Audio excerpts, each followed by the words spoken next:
Embracing the football scene on the Rock of Gibraltar with Adam Roberts and Steve Brown. Well, good evening, yeah. Welcome to the Gibraltar Footie Show. Another week. And, it's been a week, Adam, since we last spoke. Yeah, I know. It's been quite a short week. The week's gone quite quick. And what kind of week have you had? Just working, man. It's just working my day job, and then when we get home, sleep, eat, and then we're back out for the evening game. So it's been non-stop. Yeah. So how many games have you managed to capture this week, then, Adam? We caught quite a lot of them. Thankfully, I made up for missing the weekend before. So it was just a weekend in the stadium, except for Sunday. Obviously, you can't miss that kind of Super Sundays. When you're looking at Man City, Arsenal and Man United, Chelsea, I don't think anything is going to beat that. No, certainly not. Well, there's quite a few things to cover this evening. I know we're going to be catching up with... you had an interview during the week with Gary Lowe, Assistant Manager at the Magpies. How did that go? Magpies, yeah, it was really good. I've known him since his time at Red Imps, and we're always talking. He's always letting me know what's going on, or if he wants to know anything, I'm always the first point of contact. So it's got a good friendship going on. Excellent. And of course, we've got the first division, all in action during the week. We've also got a quiz this week as well. I'm going to get the old grey matter going of the podcasters, the ones that tune in. It's been FA Cup week here in England. So what I've got 5 clips from 5 famous FA Cup games, and all I need from the listener is for them to put their answers on our Twitter page and tell me who the opponents were, not the goal scorer and not the team they play for, but the actual opponent. So we'll be doing that later on as well, just for fun. No holidays in the Seychelles or Europa Point or anything like that. But yeah, it's international break, so no one's. There's nothing. No one's got anything better to do. Yeah, but we will kickstart with the second division and what's been going on at them this week in the second division. Yeah, it's been an interesting few days. I think Europa Point drawing 0-0 with Hound Dogs was quite a big upset. I think Europa Point didn't really want to be dropping points against a team that's second bottom, but from what I've read in the match report that Europa Point posted, Hand Dogs just probably 11 guys behind the ball, and they stayed like that until the 90th minute. Parking the bus.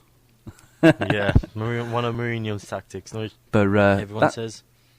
Yeah, but looking at that, that's a good point for Hound Dogs, their first point of the season, and that might just fill them with a little bit of confidence to kick on and maybe pick up some more points on the way. Yeah, they've always been a good team that defensively that have been solid. They showed it last season and the season before that. That maybe going forward they're not as good, but defending they're probably a very good team defending. Yeah, and looking at Boca, their win against College 1975 and the slip up by Cannons has allowed them to go top of the league. Yeah, I think maybe after the few results, maybe that's not the kind of way they wanted to go, but with them beating College and Cannon slipping up, that's a great result for them, and now they're probably in a much more comfortable spot now than they were a few weeks ago. Yeah, and then of course Olympic were in action, absolutely trounced Lowe FC. It's not looking good for them this season, bearing in mind that you were telling me that Lowe were expecting good things. Yeah, they had a really busy summer. Bringing in, they signed a few new deals with academies in Spain, etc. Bringing in, they were going to be this. Like, I was speaking to a few of the players, and they thought very highly of everything that's happening, and that they were going to be at the challenging for the title. But one thing to another, and problems here, there, and everywhere, and now they find themselves bottom with a minus 16 goal difference. Yeah, and of course one of the big games of the week were Magpies against Cannons, and I believe that was an absolute classic match. Yeah, that was ridiculous. I was keeping on the was watching the Magpies Twitter, because they're always doing match day talk. They've got their impressive match day program. Yeah, which I'm in, which is great. Yeah, I saw that. I do a spot in the program every week. I give about 2 or 3 articles to the program, and yeah, it's really good. Yeah, it's great. It's the only club that's doing it right now, and you could say they're on a social media platform. They do a lot better than most of the Premier teams, or probably 3/4 of the Premier teams. But they did very well. I know that. I was obviously, like I was saying, I was speaking with Gary, and he was very pleased about the result.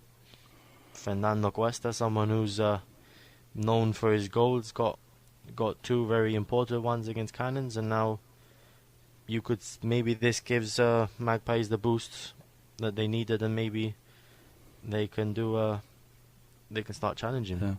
Because I was looking at the goals. I managed to watch the goals, picked up the goals on Twitter.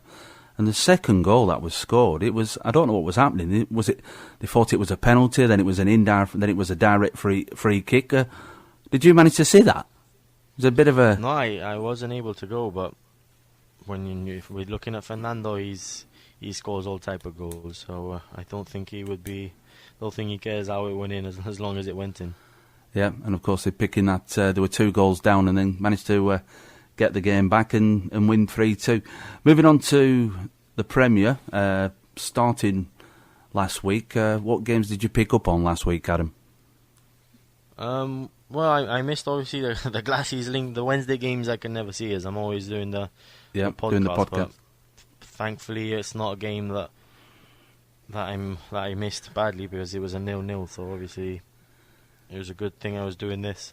Yeah. Again, links, no goals. I know you've been saying that every weekend, and I think you can say it for another week. They just can't buy a goal right now. They can't buy a goal, and as for Glassies, they're struggling to score goals, but they don't seem to be conceding that many. And I suppose you could have put that down as a 0-0 before the game kicked off. Yeah, defensively, Glassies are very good. They always have been, and I believe Daniel said last week that they were probably the most unfortunate team, and he's right. They play some good football. They've got a great attacking midfielder. I think it's Sidi Mahoud. He came from Algeciras, and he's been a delight to watch. He's just so good on the ball, but going forward, everyone around him just isn't quite there with him. And then moving on to Lincoln, of course, they picked up another good win against Manchester 62 by 3-0, and I think it's going to be difficult. I know it's early doors, but it's going to be difficult to see who's actually going to get close to them. I think if anyone's going to challenge them, it's going to be Gibraltar United this season. Yeah, and they play this weekend, which is going to be probably the biggest game of the season so far. But like you're saying about last week, to be totally honest with you, the scoreline doesn't really reflect the Manchester performance. Manchester on that day were brilliant, and I can't stress it enough. They were, I think, from the 3 goals, 2 of them were mistakes, and the first one was a header from a corner. But credit to Manchester, they were brilliant on the day, but Lincoln are just too strong. They're just on another level compared to everyone else. Yeah, I were hoping to come out for the game this weekend, but Mr. Monarch decided to go bust, and all flights have been stopped from Manchester. So I'm going to have to think of an alternative route, and probably have to fly in from Luton at some stage, or Stansted, or wherever down south you have to catch a plane from. No, you get yourself one of these cheap Ryanair flights, and you'll be fine. I don't know where they're going to drop you off, but I think you'll get there in one piece. I think you have to fly down to Malaga and then come down. And drive down, yeah. But moving on to the Friday night, as we said, Gibraltar United looking good this season. They had that 3-1 win against Mons Calpe. How did that one go? Yeah, it was a great first half performance. Manuel Roman getting 2 goals again. He's been a delight for the club. I know like I was saying, I work closely with the club, and the board just can't speak more highly about him. They love everything he does. He used to play for Cadiz, which is at quite a high level in Spain. So obviously he brings that Spanish experience with him over. But I think the goal of the game was from Marco Morelos. I think he picked up the ball, about, you'd say 20, 25 yards outside of the foot, top corner. It was. I saw it from the stands. I got a perfect view from it, and it was ridiculous. And it's against his former club, so I presume he was. I spoke to him after the game, and he couldn't have been happier. A sweet goal to score against a former club. Europa. What is happening with Europa this season? I know. I can't believe I missed that game. I was gutted as soon as someone told me that Phoenix were winning 2-0 in 4 minutes. I didn't believe it at first because, like, let's be honest, who would have thought that would ever happen? But I bet you felt like getting your shoes on. I bet you felt like getting your shoes on and running down to Victoria Stadium. I know, it was ridiculous. I just couldn't believe it. And then I think I was doing something, and then I get another message. My phone goes off. Oh, Europa 3-2 up. Thinking, what the hell is going on here? Oh, and then shit! bang, yeah. Someone sends me a video. Look, Phoenix have just. Here's proof. Phoenix have just made it 3-3 in the last minute. Ridiculous, man. But to be totally honest with you, if this Europa manager doesn't start picking up results soon, he's finished by Christmas. He's going to be the next managerial casualty. Because, to be totally honest with you, looking at results this season, it looks like he's trying to slowly take out players that did so well last season, which is not going to happen. Well, I just can't understand it. You know, if it's the same old saying, isn't it? If it's not broken, don't fix it.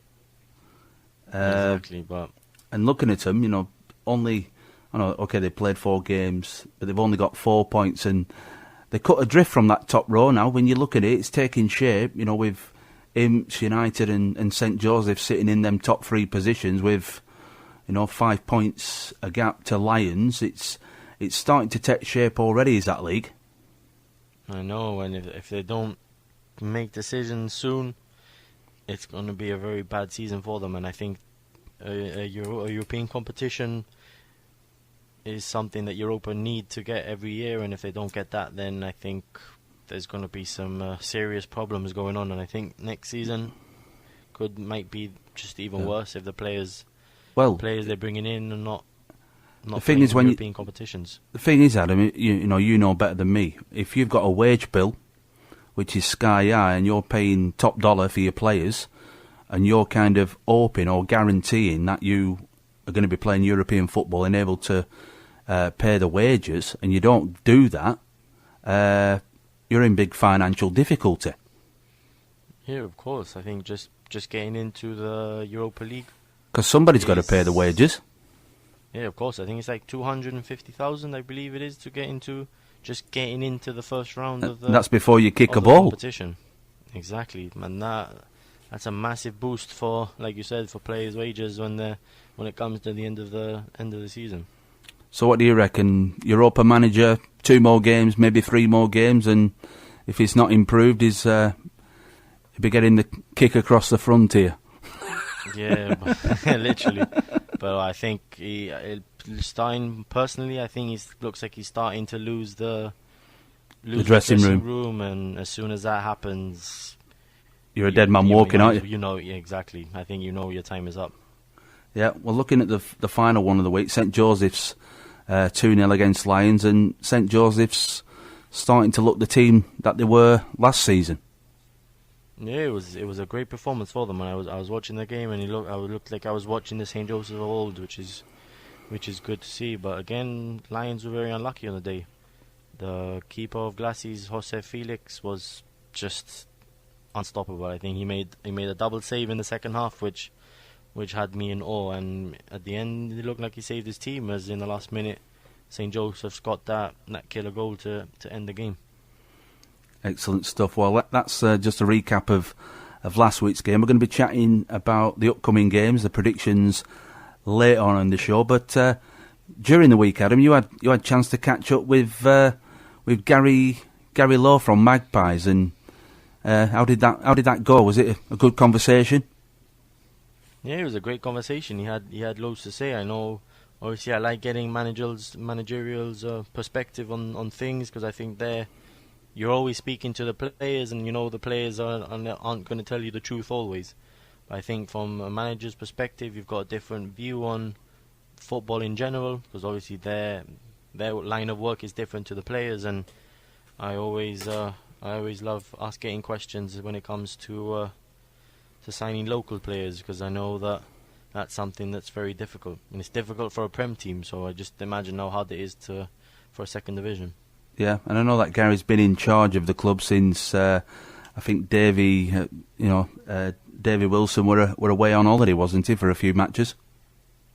Yeah, he left. I don't know if it was for holiday or for work. I'm unsure, but he took charge, and I think it was a great game to manage that day. Every kick, every shot, every goal, and every Thursday on the Gibraltar Footie Show.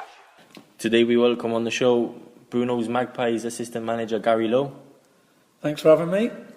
Look, Gary, I think you must be quite pleased after this weekend's result. Yeah, very pleased.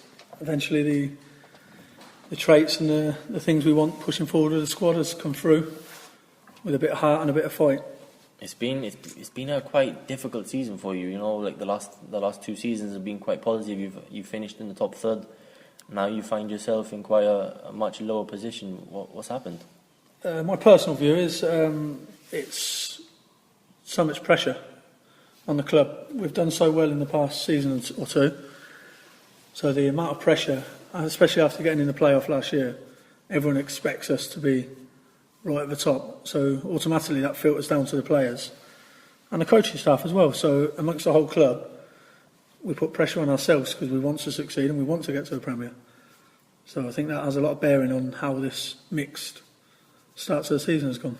Do you feel your win over Cannons kind of revived your season? You're thinking now that maybe you can get back into that top 2 position?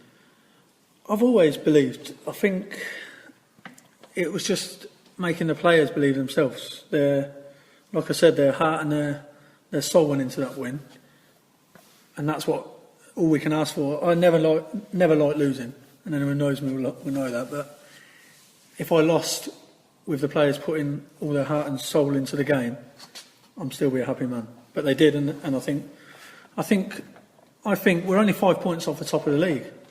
That's a loss, and another loss when we beat them. So going into the second round, still wide open. So how have you seen your level of coaching improve while you've been under Dave Wilson? Yeah, he's a great mentor. He's a UEFA A pro licence now. He's gone through the Scottish FA route, which is an excellent association to get his coaching badges. And as everyone knows in Gibraltar, I've been under his wing. And he teaches me everything I need to know. But yeah, a coach, I feel, is always learning. Never knows everything. So yeah, it's good to learn from Davey. So how long have you been in coaching now for? Say about 5 years, 5-6 years. With what teams have you been taking? Like any? Well, I first started, I think, being a player with Phoenix back when we first started the club, and then turned into a coach there because the manager at the time left. So I just took on the role because I'm a born leader anyway. So yeah, it all started there really. And after Phoenix was GFA for a stint with the youth, I think it was under 7s at the time, which I enjoyed. Then after that I moved on to Red Imps, I think it was, which Red Imps I was still trying to play, under Nicky Consigliero. And we had a great little team there, that was quality time. But then Nicky decided to step down, and I took that on as a coach for a short while. And then again back to the GFA, where I was helping out Jeff Wood with the seniors. I didn't have a main role there, obviously, because he had himself. I think he had Davey at the time. And I think Johnny Moreno was there as well, so I was picking up the balls, really. The ball boy. But it was still a great experience, being involved with the senior games, etc.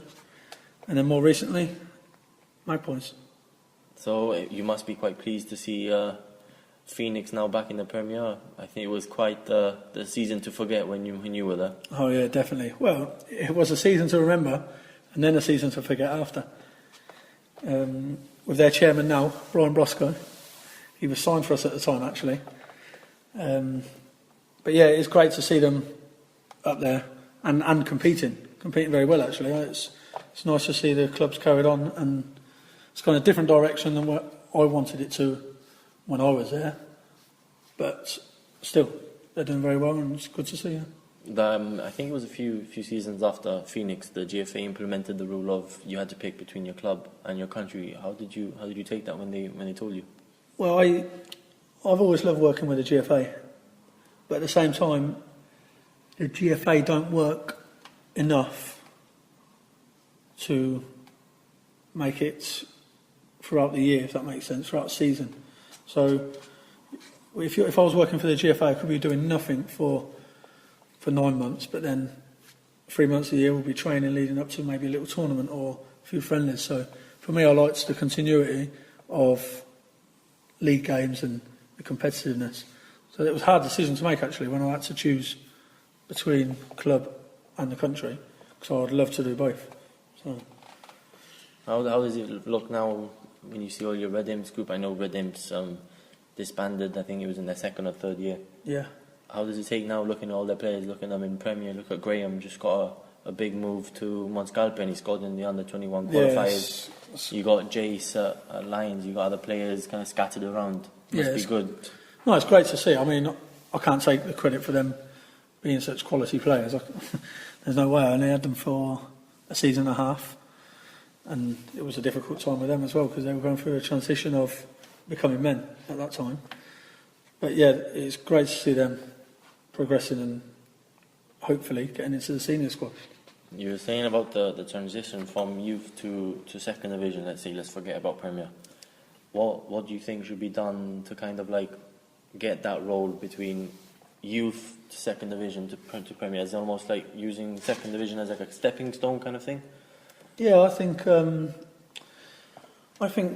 under-18s league is a bit of a waste of time without sounding disrespectful, but there's 4 teams I think, isn't there?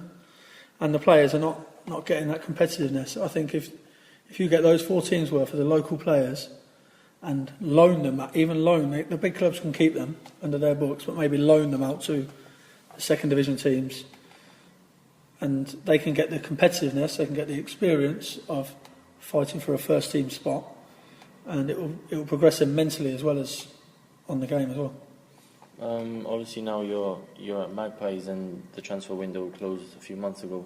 How difficult is it now to sign locals? Because you get a lot of people in the managers in the Premier have been complaining about the younger players want money, they want this, they want that.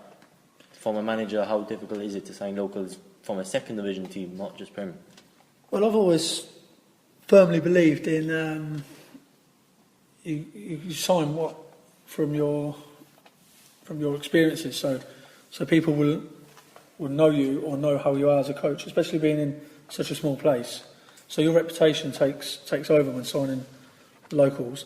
But saying that, I do know a lot of youngsters coming through the ranks are happy to sit on a bench on a Premier team to get a certain amount of money. That must be quite frustrating. Very frustrating, because they're missing that transition from developing as a player to just being just a mediocre player, just for sitting on the bench and not really integrating with that first team squad, which we all know that these youngsters can.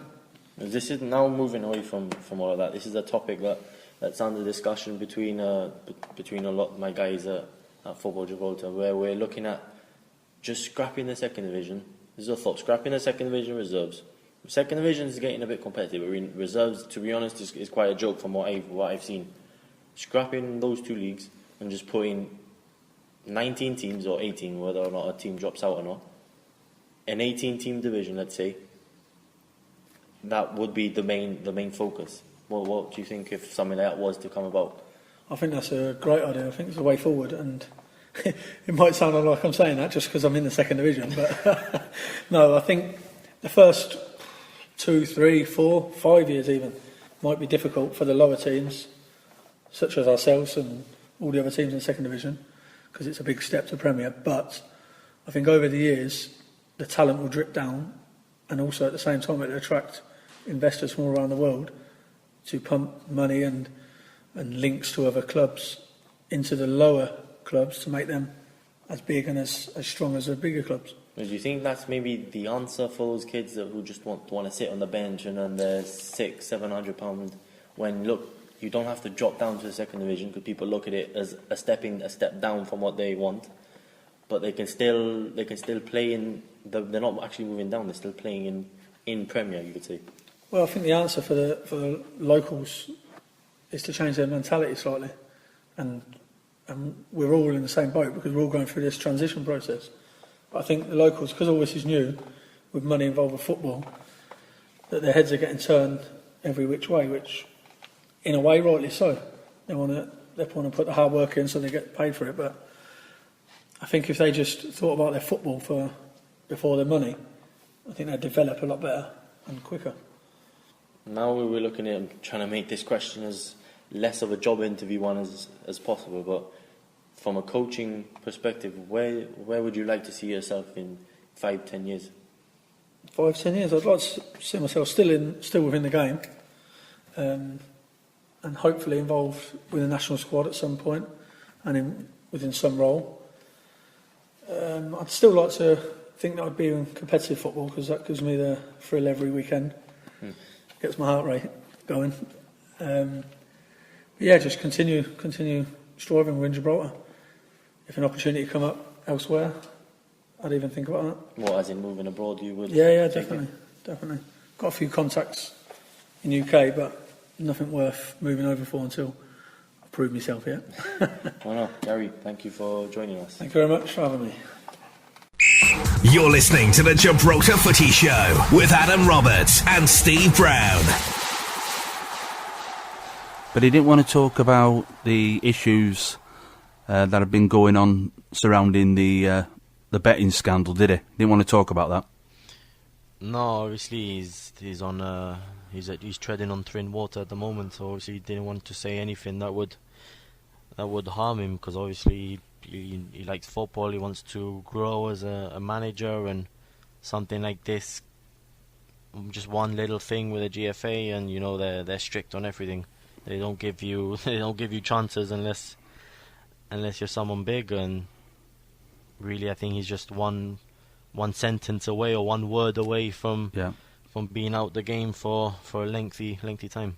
So he just wants to keep his head down and carry on doing his job, I suppose. Focus on the football, which is great. But we did touch upon it last week, and it's something I just want to chat about briefly. Gary can't talk about it, but we can. Regarding betting, do you believe that, you should? I don't think that you should be allowed to bet no matter what, and if you're caught doing it, should be a lifetime ban, as far as I'm concerned. Because there's no room in the game. There's no room in the game for it. I know, but as Gib's so small, you can get away with anything, really. I think that's why everything's so difficult here, because Gib is so small. And I wouldn't be surprised. Can't keep hold of everyone. No, and I wouldn't be surprised if there's a lot of players doing it. No, of course, there's loads of players doing it. Everyone knows there's loads of players doing it, but you can't. How are you going to track them down? There's no way of tracking them down. You can't be calling up Bet365 after every game. Send me all the usernames, or however they do it, of this game, and let's track. No one has that kind of time, and to be totally honest with you, I don't think no one wants to be doing that. So everyone just they only react. By the looks of it, they only reacted when they were being called out. I think you've hit the nail on the head there. I think the fact that nobody wants to do it. You can do it. It proved that with Joey Barton. The FA got involved. They knew that he was betting, and they went into his bank accounts and knew that them transactions were taking place, and that's how they caught him. But as you said, the GFA and the organisation or the association need to want to do it, and they don't want to do it. That's all, because that means bringing people in from abroad to do it, which costs money, and which then will blow a compete all in the league. Yep. So I think the less money they spend, and the more time they can sweep it under the carpet. And if you can't see it, then it's not happening. Exactly. You're blind to everything, I guess.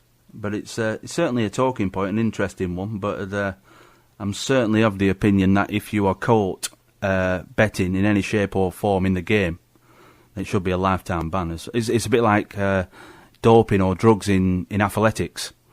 You know, if you're caught taking any kind of steroid or anything, then it shouldn't be a 2-year ban. It should be a lifetime ban. Yeah, But no, and the doping in Gib, I'd like to see what goes on with that, because that's another story. Everyone knows everyone, and it's just the whole system in general is a joke. Yeah. I think. But what would happen? What would happen though if FIFA or UEFA decided to send a team of doping experts, as they do from time to time, and just one night maybe one of the teams is playing, and they ask every single footballer, every single player, to take a urine, to give a urine sample. Yeah, of course. You get the UEFA team every Sunday at the stadium. Get all the teams to come down every Sunday, and I don't think half the teams were able to field the squad, to be totally honest with you. But that's kind of another story. I know if we're going off on one there, but it'll be an interesting one, and probably a story we'll come back to in the future. But I did say I've got a quiz. I've got a quiz this week. It's been FA Cup week. Everyone's been excited about the FA Cup. A lot of smaller teams involved in the FA Cup. And what I'm going to do now, I'm going to play 5 little bits of audio from 5 very memorable FA Cup games. And all I need for the podcast listeners to do, is tell me not who the player was who scored, or the team they played for, but the opponent. And then just give us your answers. It's just for fun. There's no prizes, no pizza deals, no £20 vouchers for Clipper or Cafe Solo here. Just for if fun. you win and you see me in the street, I'll buy you a pint. Or if you're smaller and you're not able to drink, I'll buy you a bottle of water or a Fanta. You're on. You heard it here first. Adam Roberts is gonna. Adam Roberts is gonna put his hand in his pocket. One person. The man who had 45 pence in his bank account 2 weeks ago. Ibiza, man. That's all I have to say. And anyone who's listening to this and has been to Ibiza before, they'll know. They'll know what I mean by this. But no, brilliant. So here you go. Here are the 5 clips, and get your thinking caps on for this one. Whipping in, quite a good cross there. Oh, Andy Gray, and it's given. It came out of Sherwood's hands, and Andy Gray has forced it home to put Everton 2 into the lead. Radford again. Oh, what a goal! What a goal! Radford the scorer. Ronnie Radford. And the crowd are invading the pitch, and now it will take some time to clear the field. What a tremendous shot by Radford.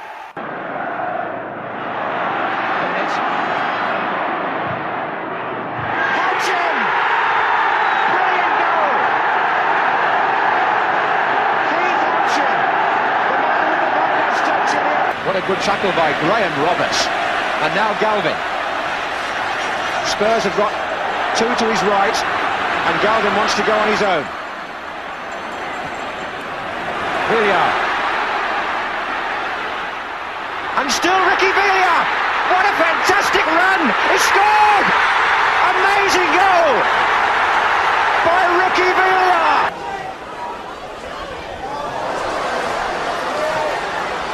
And now Biggins is away.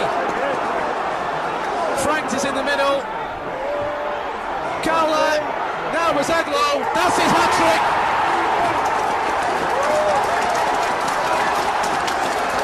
And that is brilliant stuff by Tim Mazzaglo. You're listening to the Gibraltar Footie Show with Adam Roberts and Steve Brown. Well, Adam, there are the 5 clips. Did you manage to get any of them right? No, unfortunately not. I'm not very good at quizzes. A bit before your time, I think. Yeah, most probably. Quizzes and me don't really go together. Brilliant. Well, just moving on right to the very end now, looking at the games for the week, Adam, and we'll start with the second division. What's going on with the second division this week? Let me see. I think it's really looking at it. I don't think this weekend's is going to be as good as the last one. Europa Point College, don't really see much from them. College, I was watching College against Boca, and I think they were very good defensively, but going forward they don't really cause too much problems. We're looking into Sunday, Angels Hound Dogs. I probably think that's just going to go one way, and I don't think anyone would see anything past an Angels win. What do you reckon? 3-4-0? Yeah, I know Angels have got a really good team, and if their midfield maestro Louvain can be sorting out everything again, I think it's going to be a quite straightforward game for them. And looking at the Angels, they've got a couple of games in hand, I believe. They've got 2 games, at least 2 games in hand on some of the sides above them. They should be good. I like to see how. I think the game against, I believe they lost to Cannons, and that was in the last minute. So I think they'd be quite gutted about that. But fitness-wise, I just don't think they're where they want to be, and I think that's what's going to be the difference between getting promotion and having to play in the playoffs. Yeah. Well, as for Cannons and Lowe, well, going off current form, you see that just going one way, and a possible big score as well against Lowe. Yeah, I think Cannons will just breeze past Lowe. I don't think Lowe can, at the moment, I'm not putting up a fight to anyone, so really I think Cannons could go in the game knowing that they've got 3 points under their belt. Yeah, and then the second game of the week, Europa Point having 2 games in the space of 1 week, they're up against top of the league Boca. Now that's going to be a good game. I know Boca are really good. They'll be hoping to get some of their injured players back, and the Europa Point have got a great group of players going on, and that should be a really good game. I'll really make sure that I'm down there for that one.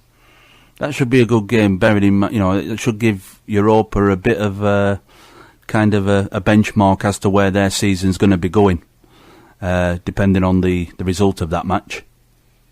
Yeah, of course. Like once you start getting a taste of how the top teams are, and when you go into the second round, everyone's going to know everyone, and that's when the really nerve-wracking moments come in, and see how it goes from there. Yep, and then moving on to the Prem, tomorrow night's football, Lions versus Mons Calpe. How do you see that one? Well, as we're speaking, Manchester and Glassies are playing as we speak at the moment. Yep, and how's that? I think it was 0-0 last time I was looking. I haven't checked at the moment, but really I think Glassies should win that game.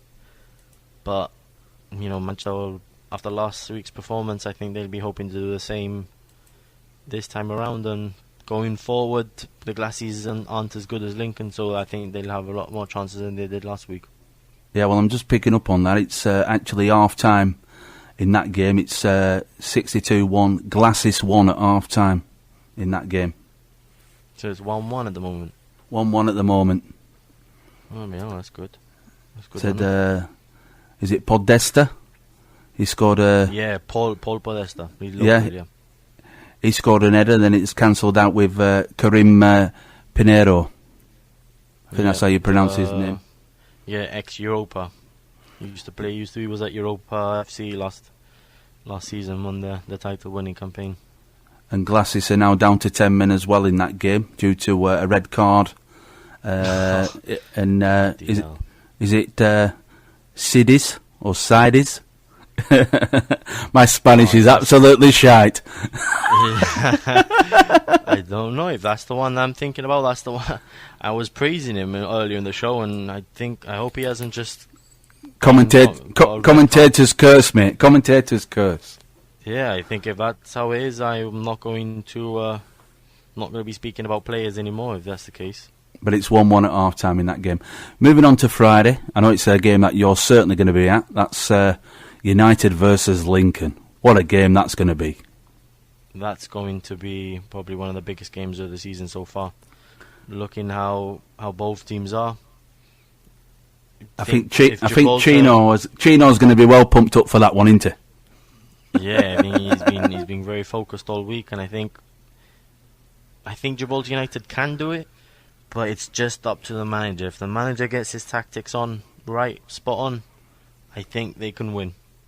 I think they've got so much pace going forward, and the Lincoln defence isn't the quickest as we've seen over the last few seasons. Well, they've got Grandad Cipollina at the back, haven't they?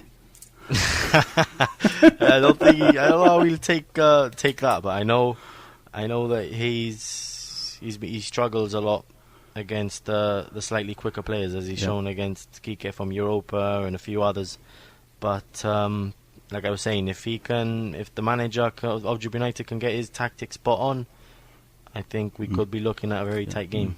I think they've got to be careful, but from what you tell me and what you've told me in recent weeks, I think probably United's best form of defence will be attack. To sit back against a team with Lincoln's quality would be suicidal. I think if they attack and try and ask a few extra questions of the Red Imps, and I just say not the quickest at the back, and test them, there's going to be opportunities to score goals. Yeah, of course. To be totally honest with you, I've never seen a team sit back and actually get something out of a game against Lincoln, because Lincoln are just so good, and I can't stress how good they are. Obviously, they'll just pick you off. A lot more money than everyone else, so their players are their pool of players are a lot better than the others, and you just can't sit back against them. They would just constantly bomb you, and you are going to make a mistake. And they're one of these teams that make the difference between them and everyone else is when they get a chance, they score. Yeah. While what I've seen with other teams, they get chances and they miss. I think that's the difference. The killer instinct, you could say. Yeah. Well, your big clubs, your good teams who've got the resources, they're the ones who do get an opportunity in a game, maybe just one or two chances, and they put them away, don't they? Yeah, I've seen it over the last few seasons. People like Lee and their striker Falu, one chance, and you can bet your bottom dollar that they're going to score. Yeah. Well, this next game, I think this could be the straw that breaks the camel's back for the Europa manager, because if he don't get a result against St Joseph's, he could be picking up his cards. Don't you think, on Saturday? Yeah, of course. What should we put a little bet on? What do you think? If you win, do you think the manager's out, or do you give him a bit more time? I think if Europa lose against St Joseph's on Saturday, which they could do, I'm going to put it down as a 1-0 to St Joseph's. I think it'll be a tight game. I think he'll get sacked next week.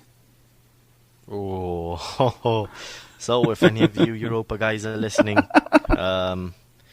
heard it here. But what do I know? I'm just a bold Englishman. Sack him. And if you sack him, you never know, man.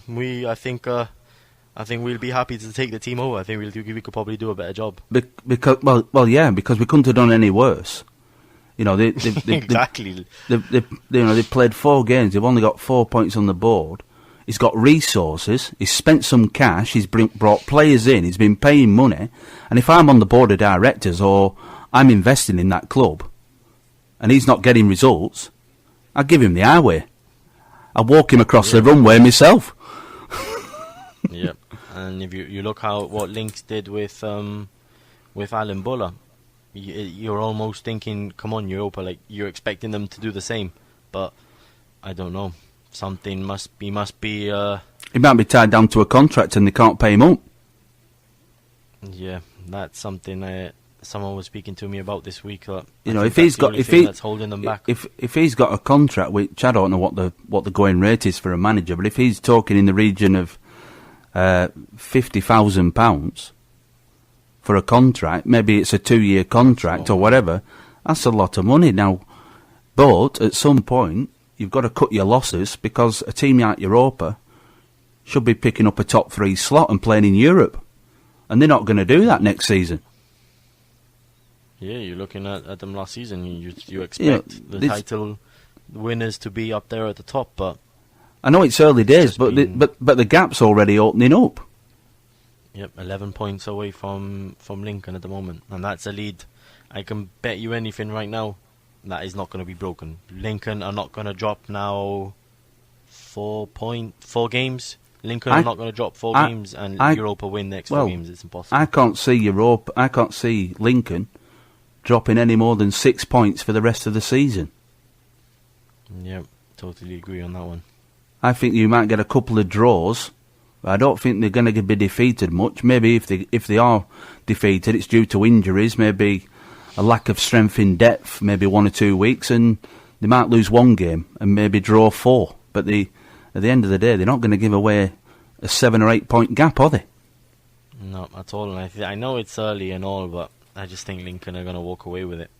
I think you could be right, but when you've got Gibraltar United playing with a great deal of confidence and team spirit, and a team spirit that I've seen on several weeks now with you putting on social media, if they can get a good result on Friday against Lincoln, maybe a draw, that is going to set United up for the rest of the season. Yeah, totally agree. But it's going to be a good one. The bit of confidence they need. It is, because then that gives them the benchmark, because Lincoln is the benchmark. Everyone knows that. Bar, no? They're the bar. If you can produce the goods against them and put a good display on and get a good result, even a 1-0 defeat against Lincoln, but you've had opportunities to score, as a manager, I would take that as a pat on the back. Definitely a result you can be proud of, definitely. And then it's going to set you up for the remainder of the season for finishing them in them top 3 places. Because that's what it's all about. It's about getting in Europe. Yeah, because you look at the moment, I'm looking at the table now, and 6 points ahead of Lincoln. 6 points ahead of the Lions. Yeah. That's a big... That's quite a it is big for the gap between them. It is for the first stage of the first round of games. We're only in the first round and there's a 6 point gap already. Yep. And I think whoever finishes in the top 3 after the second round of games, I think those are the teams that are going to Europe. I don't think... I doubt there'll be anything else. Yeah, well, it'll be interesting. We'll keep an eye on Europa over these next 7 days, see what activities takes place around that club. And then finally, Lynx against Phoenix. Do you think it could be an opportunity for Lynx to pick up the first point, or do you see it as a Phoenix win? Phoenix. I think Phoenix will win for sure. They've got a good group of players. I know they're struggling a bit with injuries here and there. They got a red card over the weekend, so obviously that's not going to help. But I just think Phoenix are very good, and I don't really see Lynx getting anywhere near them. Yeah, steady team, mid-table team, and hopefully pick up a few decent wins, and hopefully building confidence and build for next season. Yep, I think they'll be looking to stay away from the relegation. Yeah, well, I'm sure they'll do that. Well, Adam, that's another week done and dusted, mate. Is it week 5? I've lost count. Yeah, I think it's week 5. I think we started on match day 2. But just before we go, just one topic I wanted to bring up before we go. Yeah, no problem. I remember we were speaking off air about the league structure. I just wanted to get your view on it. Obviously, I know that the reserve league is a bit of a joke. That's not competitive whatsoever. Looking at second division has got better with years. It wasn't very good before. It's now a very strong team. We're looking at second division, and I think it's about 5 or 6 teams that have got a chance of competing for the title. But I just had a weird thought one night and just thought, why don't scrap it all, and just have just first division, just one league. And I think personally, I know I'm not going to toot my own horn, but I personally think that's a great idea. Just what do you think? Yeah, I think you're totally right. I know we were chatting off air, but to have a structure where you've got probably in the region of between like 16 and 20 teams, so you're not playing each other 3 times, just twice like they do in in the normal league structure in Europe, I think it's a fantastic idea. And not just that, Adam, it gives the opportunity for these young, talented players of the future in Gibraltar, the local talent, to get a game and to get a competitive game against good quality players. Which is the most important. I can't believe no one's done it before. All these players that are sitting on the bench and don't want to drop down a division because of let's be honest, I think all of these under 19s and under 21s, they think they're the real deal, and they look as the second division as a drop down, which is totally disrespectful to any team in second division. Well, it is disrespectful, and the thing is, for the under 19s, these guys who are doing this, they haven't even done anything yet. They haven't achieved nothing at all. And I think if we were to combine all the minutes from all the players in there, I could probably bet you there's barely anything. We're reading I'm just going off slightly, but I was reading during the week. I cover a lot of football in the northwest of England, a lot of semi-professional football. Yeah, you probably joined the social media team. Yeah, probably. Yeah, I've just joined Cone FC, who play in the Evo Stick League, as their media officer. But I was picking up on Jack Sargent, who's just joined up with West Didsbury and Chorlton in a Manchester semi-professional club. Great to see that. I don't know if Jack's studying in the UK, but he's playing with West Didsbury, which is great. He's coming over to the UK and playing a good level of football. Yeah, he's currently studying in Manchester at the moment, and he's a great defender to have in the team. I think he's one of the future GFA captains, to be totally honest. Yeah, but I just thought it was really good that he'd signed up for a semi-pro club, and he's going to get some football under his belts, and hopefully, have a good season with them and come back to the Rock and be able to perform on a national level. Yep, I think the national level is exactly what he needs to get. He needs to get cracking on, because Roy, Ryan, etc. are not getting any younger, and I think Jack really needs to start focusing on the football, because he knows that his position in the national team is there for him if he puts in the hard work. Yeah, well, I don't think Roy's going to be playing that long, because FIFA don't allow you to play with a Zimmer frame, do they? I hope he's not listening to this. How he'll be taking this. Roy's a fantastic chap and a brilliant captain as well. Joking aside, Roy Cipollina is a fantastic footballer, and I always have a laugh with him, calling him Grandad. But I'd like to see Roy maybe in the next couple of years step to one side and try and nurture people like Jack and the young defenders of the future on the Rock, and maybe get his coaching badges.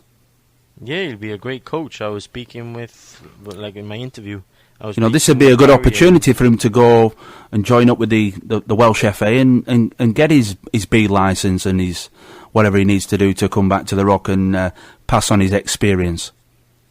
Yeah, of course. Like I was saying, if the league structure was to go ahead as I was bringing up, even if Roy just wakes up one day, because let's be honest, after a game, after one night, you wake up one day and you just feel like you can't be at that top level anymore. Like maybe Roy, look, I can't offer Lincoln what they need to win the league or to be such a successful team in Europe, and just drop down team. You look at John Terry, for instance.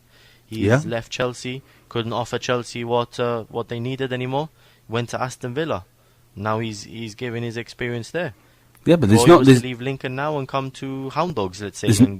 There's no shame in that. There's no shame in that at all. So it would be a good idea for him to, if it ever happens, to drop down a few teams, like I was saying, like to maybe Hound Dogs, and I think he'll be a fantastic asset there. Yeah, but the way that Roy would see it at the moment is the fact that he's still producing the goods, and he's playing for Lincoln, and they're riding out at the top of the league, and they don't concede that many goals. No, at all. And if he still feels he's got a load of years to give, then that's good on him. But obviously, you can't play forever, no, like everyone says. So I think it's short soon. Maybe he might be looking at life after football. But he'd certainly be a fantastic coach, would Roy? Yeah, next GFA manager, one day. Hey, why not? Why not? I reckon we should put a bet on that. Yeah. So Roy, if you're watching this, let's say in the next 5 years, if you become the GFA manager or more, we can all sit down and have a chat about that. Say how we were right all along. I think you need to go and hunt Roy Cipollino. I know he's a difficult man to tie down, but I think possibly he needs to be your next interview. Yeah, I spoke to him after the Manchester game, I believe, and he just said he's enjoying the podcast, and thank you, Roy. He enjoys the work we do, so we're always grateful of all the positive feedback we get back. Yeah, joking aside, fantastic player, and thanks for your support. Well, Adam, I think that's time to say goodbye, and for me to go and have a glass of beer. I don't know what you're doing tonight. I got my dinner ready. My granny's made me dinner about 1 hour ago, and I think I'm gonna dive into that now. You Gibraltarians are always looked after by your grannies, aren't you? Yeah, where would I be without her? No, like everyone else. You're all wrapped in cotton wool. The good things. But it's been an absolute pleasure as always. Week 5 of the Gibraltar Footie Show. Loving it, enjoying it. And as we always say, I'll see you next week, mate. Yep, see you all next week. Thank you.